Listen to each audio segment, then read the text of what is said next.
now, fair Hippolyta, our nuptial hour draws on apace. 4 happy days bring in another moon, but oh, methinks how slow this old moon wanes. 4 days will quickly steep themselves in night. 4 nights will quickly dream away the time, and then the moon, like a silver bow to bend in heaven, shall behold the night of our solemnities. Go, Philistine. Stir up the evening youth to merriments. Awake the Persian nimble spirited mirth. Turn melancholy forth to funerals. The pale companion is not proud.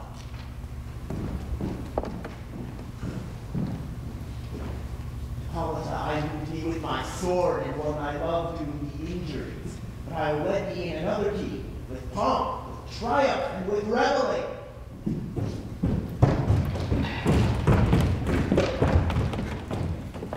Happy be Theseus, I will now do. Thanks, good Aegeus. What's the news with thee? Full of vexation come I with complaints against my child, my daughter Hermia. Stand forth, Demetrius. My noble lord, this man hath my consent to marry her. Stand forth, Lysander. And my graces too. This man hath bewitched the bosom of my child. Thou, Lysander, thou hast given her rhymes and interchanged love token with my child. Thou hast by moonlight at her window sung with fading voice verses of fading love. With cunning hast thou filled my daughter's heart, turned her obedience, which is due to me, which is stubborn harshness. And my grace is due. Be so she will not hear before your grace consent to marry with Demetrius. I ask the ancient privilege of Athens, as she is mine, I may dispose of her. Which shall be either to this gentleman or to her death, according to our law. What say you, Hermia? Be advised, fair maid, to you your father should be as a god, one that composed your beauties, yea, and to whom you are but as a form in wax by him imprinted, within his power to leave the figure or disfigure it. Demetrius is a worthy gentleman. So is Lysander.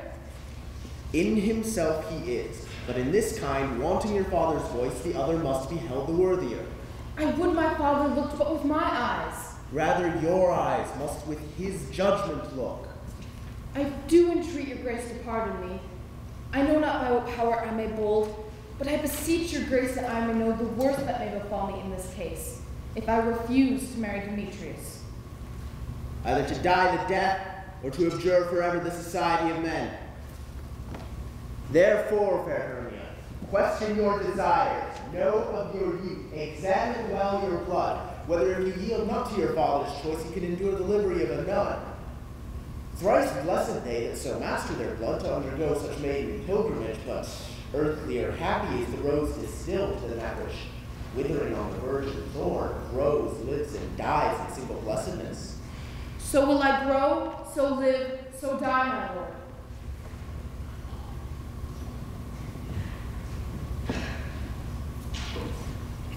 Take time to pause. By the next new moon, the sealing day betwixt my love and me for everlasting bond of fellowship.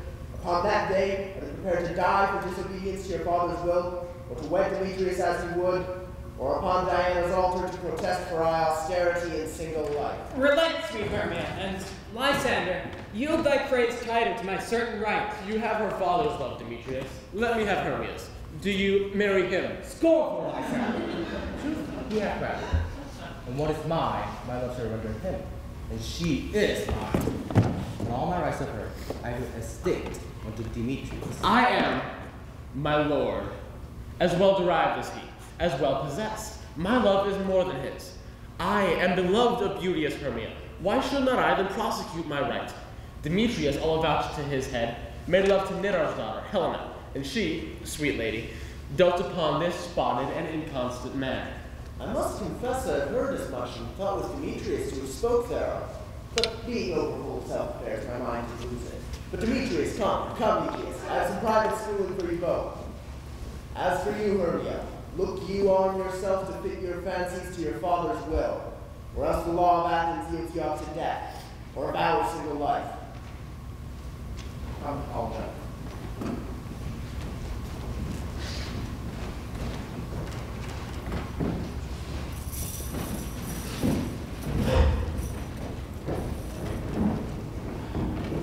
How now, love? Why is your cheek so pale? How chance for roses there to fade so fast? Belike for want of rain which I will, the teem from the tempest of my eyes. Ay, me. For aught that I could ever read, could ever hear by tale or history, the course of true love never did run smooth. But either it was different in blood, or else mismatched in respective years, or else it stood upon the choice of friends, or if there were a sympathy in choice, war, death, or sickness did lay siege to it, making it momentary as a sound, short as a shadow, short as any dream, brief as the lightning in the calling night, and ere man hath power to say, behold, the jaws of darkness do devour it up. So quickly right things come to confusion. If true lovers have been ever crossed, it stands as an edict in destiny.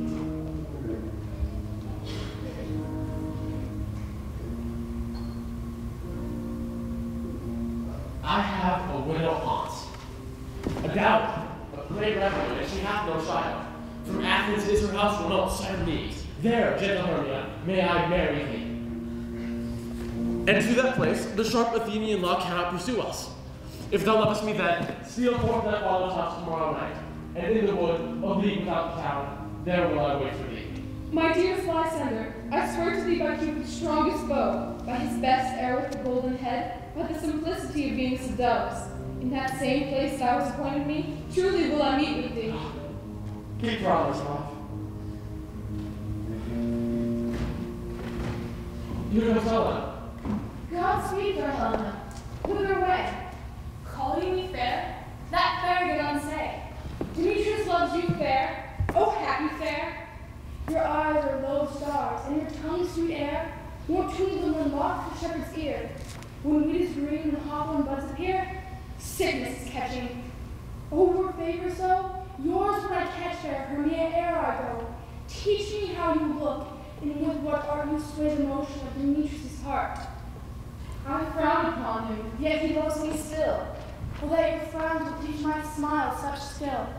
I give him curses, yet he gives me love. Oh, that my prayers could such affection move.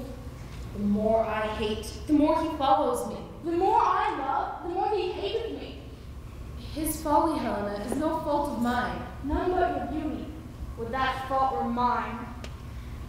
Take comfort. He no more shall see my face. Lysander and myself will fly this place. Before the time I did Lysander see, St. Athens is a paradise to me. Oh, then what graces in my love do dwell, that he hath turned a heaven into a hell. Helena, to you our minds we will unfold. Tomorrow night, when Phoebe doth behold her silver visage in the watery glass, decking with liquid pearls bladed grass, a time that love's flights doth still conceal, through Athens' gates we have devised to steal. And in the wood where often you and I, upon faint primrose beds were wont to lie, emptying our bosoms of their counsel sweet, there my Lysander and myself will meet, and thence from Athens turn away our eyes, to seek new friends and stranger companies. Farewell, sweet playfellow, and pray thou for us, and good luck grant thee thy Demetrius. I will, my Hermia, Helena adieu, as you on him, Demetrius dote on you. How happy some or others can be. Through Athens I am thought as fair as she. But what of that? Demetrius thinks not so. He will not know it, all but he do know. And as the air is doting on Hermia's eyes, so are Mariam's qualities. Things base and vile, fully no quantity. Love can't transpose to form and dignity. Love looks not with the eyes, but with the mind. And therefore is winged Cupid painted blind. Nor with love's mind ready judgment takes. Wings and no eyes figure unheedy haste. And therefore love is said to be a child, because in choice he is sought to beguile. As waggish boys engage themselves forswear, so the boy love is perjured everywhere. Ere Demetrius looked on Hermia's eye, he hailed down oaths that only he was mine.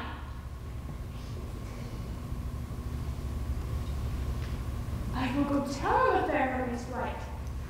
Then to the woods tomorrow night will he pursue her. And for this intelligence, if I have thanks, it is a dear expense. But hear me now, junior, to my pain, to have his sight, thither and back again.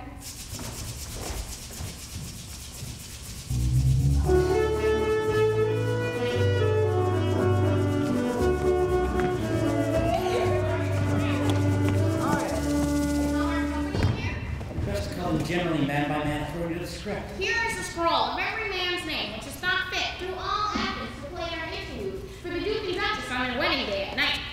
First, good Peter Quince, sit with the play treats on and read the names of the actors and so go to a point. Mary, our play is the most lamentable comedy and most cruel death of Pyramus and Thisbe. Oh, good piece of work, I assure you, and Mary.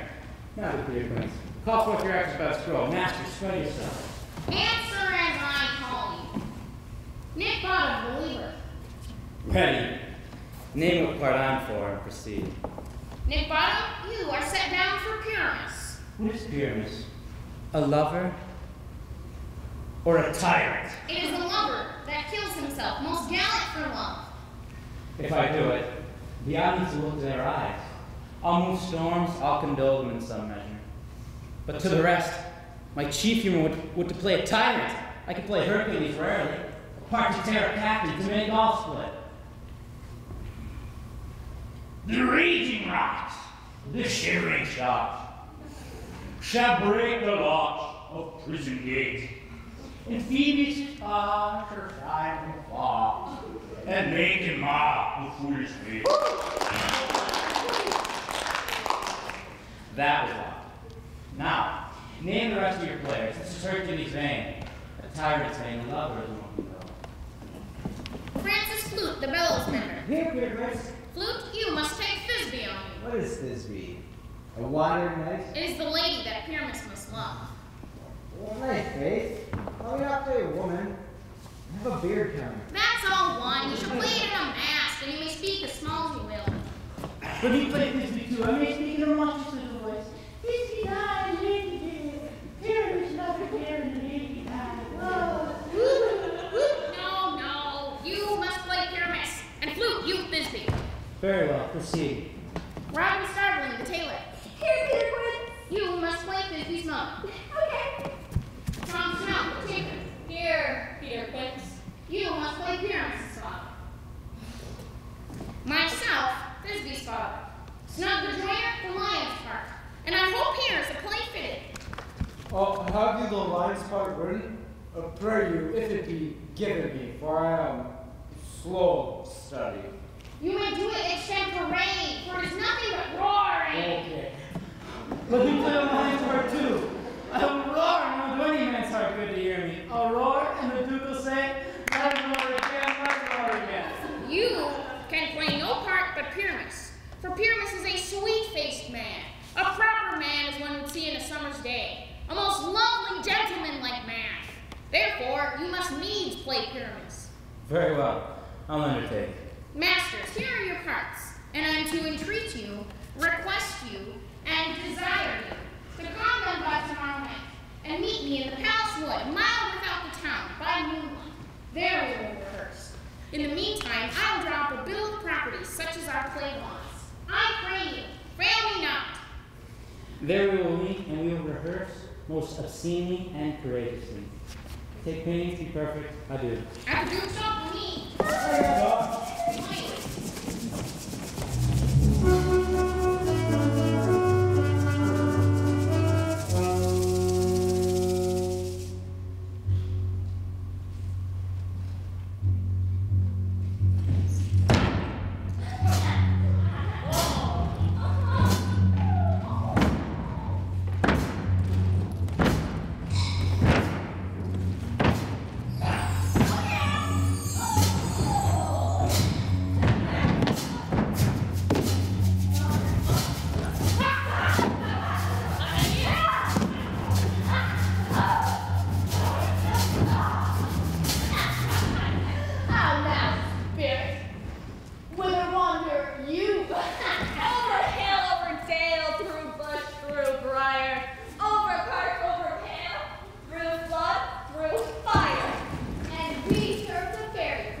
The king doth keep his rebels here tonight.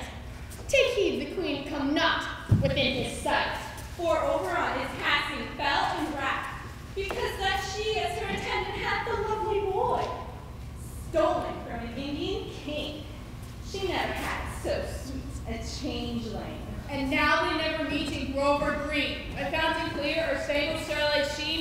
Danish square that all their elves revere, creep into apron cups and hide them there.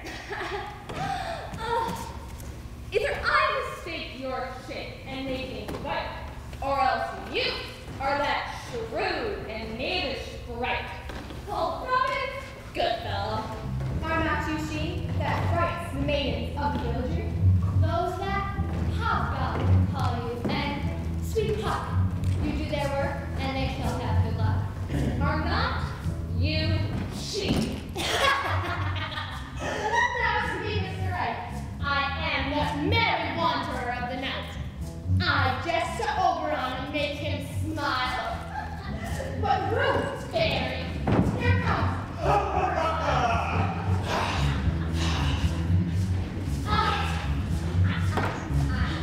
And here my mistress, who that be for dawn.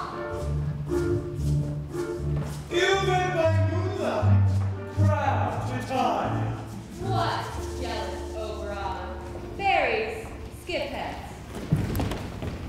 I have forsworn his bed and company.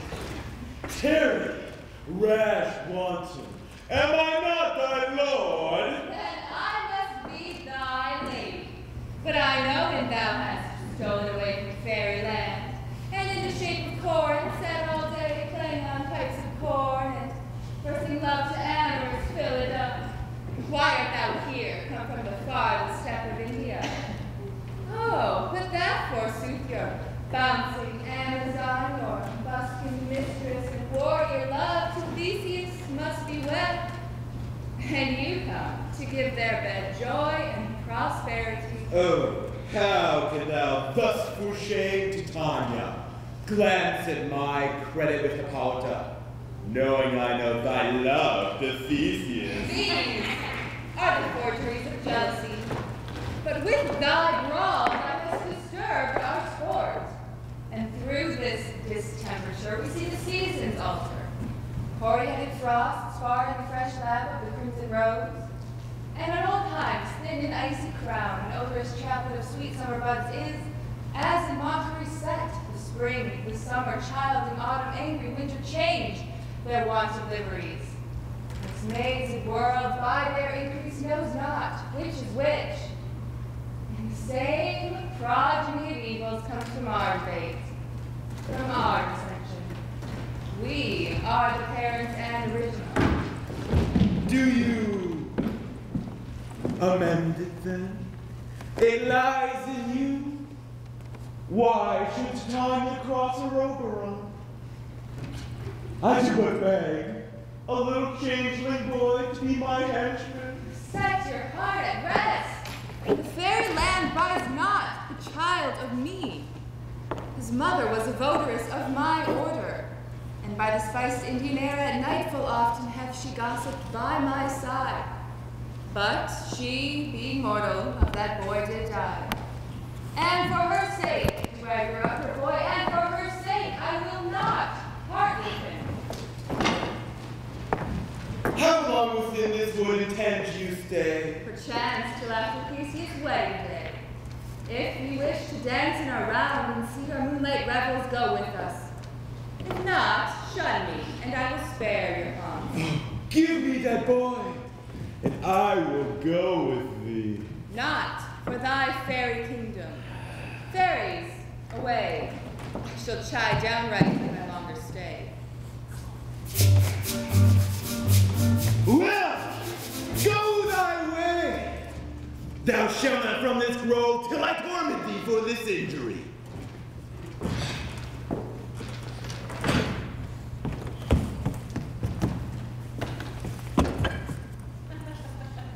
My gentle cock, come hither.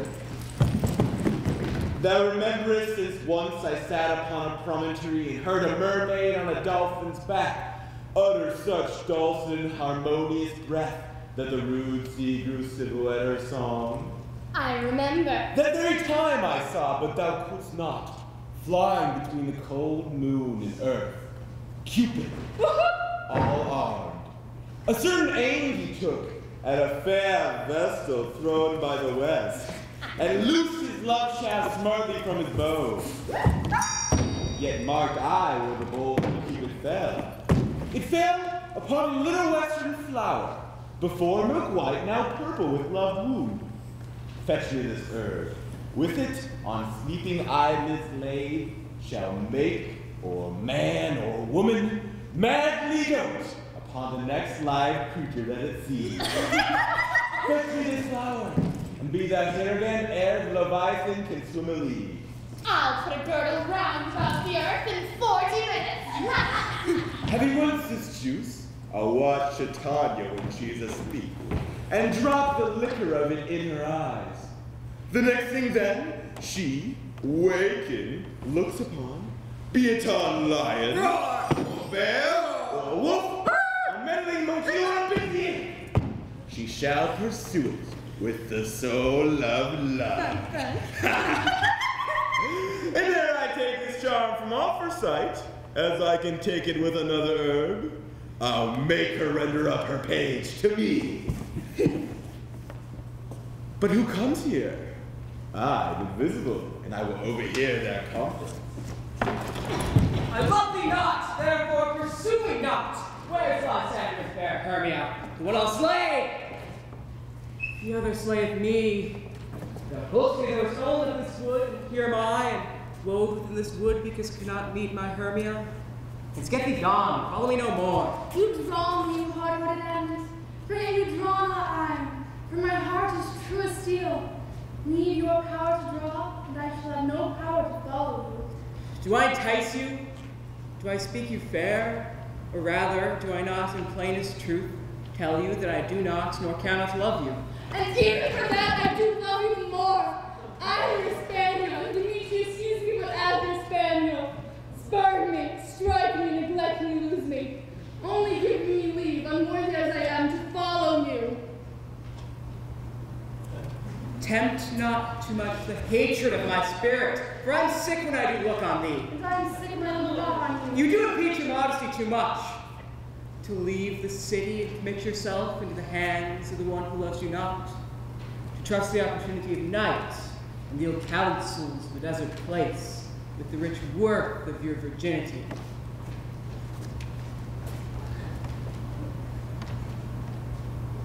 Your virtue is my privilege. For that, it is not the night when I do see your face. Therefore, I think I am not in the night, nor doth this wood like worlds of company. For you in my respect are all the world. Then how can it be said I am alone, when all the world is here to look on me? I'll run from thee and hide me in the breaks, and lead thee to the mercy of the wild beasts. Oh, let's say thy questions. Let me go.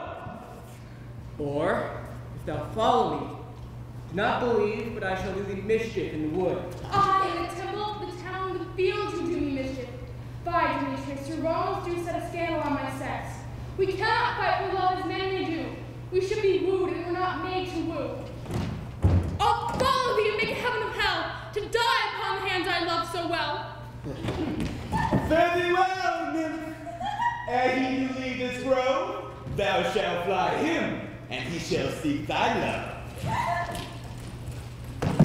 Hast thou the flower there? Welcome, wanderer. Aye, there it is. I pray thee, give it to me. I go back where the wild thyme blows, where the oxlip and nodding violet grows.